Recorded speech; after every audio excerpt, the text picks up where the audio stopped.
Most of us view trauma as a closed door, a dark, heavy barrier that separates us from the person we used to be. We treat the aftermath of a crisis as a period of repair, as if we are broken machines that need to be returned to their original state. We want to erase the scars, forget the pain, and go back to the way things were. But there is a profound truth that the shadow explorer understands. You cannot go back. The earthquake of trauma has forever altered the landscape of your soul. But while the earthquake destroys, it also reveals. It cracks open the surface of your life to show the minerals and the deep waters that were hidden beneath the soil. This is the essence of post-traumatic growth. The realization that your brokenness is not a tragedy, but an opening. Consider the story of a man named Thomas. Thomas was a man whose identity was entirely defined by his stability. He was a successful architect, a reliable partner, and a man who prided himself on his control over his environment. Then, a sudden devastating illness took away his ability to work and left him physically fragile. In the silence of his recovery, Thomas felt like a shattered mirror.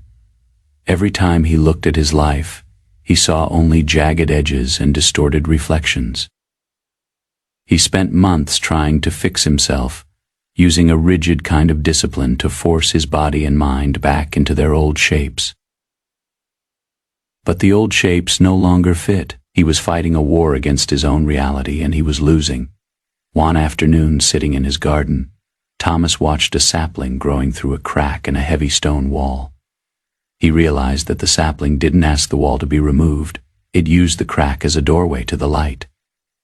This was his moment of Zen awakening. He realized that his trauma wasn't just a burden, it was a breakthrough. This is the core of post-traumatic growth. It is the understanding that the most beautiful parts of your character, your empathy, your depth, and your resilience, are often the direct result of the parts of you that were broken. When the ego is shattered by a crisis, the soul finally has room to breathe. This is not about bouncing back to who you were. It is about bouncing forward into someone you never knew you could be. It is a process of integration, where you stop trying to hide your cracks and start seeing them as the places where the light enters. Thomas stopped trying to return to his old life. He practiced the art of letting go, releasing the image of the invincible architect. He thought he had to be in the stillness. He discovered a new kind of power. Because he had faced the loss of his identity, he was no longer afraid of change. He became a mentor for others facing chronic illness, using his own brokenness as a bridge to connect with their pain. He found that his relationships became deeper and more authentic because he was no longer performing perfection. He was living his truth. To experience post-traumatic growth, you must first accept the dichotomy of control. This is the Stoic realization that while you cannot control the event that broke you, you have absolute sovereignty over the meaning you assign to it. Trauma is an event. Growth is a decision. You must be willing to sit with your pain in the shadows, without trying to numb it or distract yourself.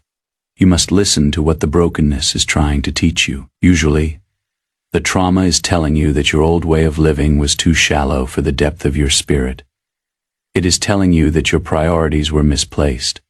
It is stripping away the illusions so that you can find what is truly indestructible within you. This is the alchemy of the spirit, turning the lead of your suffering into the gold of a life well lived. If you are currently in the midst of your own aftermath, do not be ashamed of your struggle. Do not feel that you are behind because you aren't healed yet. Healing is not a race. It is a deep internal reconstruction. Your scars are not signs of weakness. They are the golden joinery of your history. They prove that you faced the fire and refused to be consumed by it. The architecture of your new life will be different. It will be more complex, more compassionate, and far more beautiful than the one that came before. You are not just a survivor. You are a creator. You are taking the fragments of a shattered world and building a cathedral of wisdom. Remember, the light does not shine on the unbroken surface. It shines through the cracks. Embrace your beautiful brokenness. Trust the process of your growth. And know that the person you are becoming is someone the old version of you would look at with awe. You had to break to realize that you are unbreakable. You had to lose your way to find a path that is truly yours. Let the growth begin.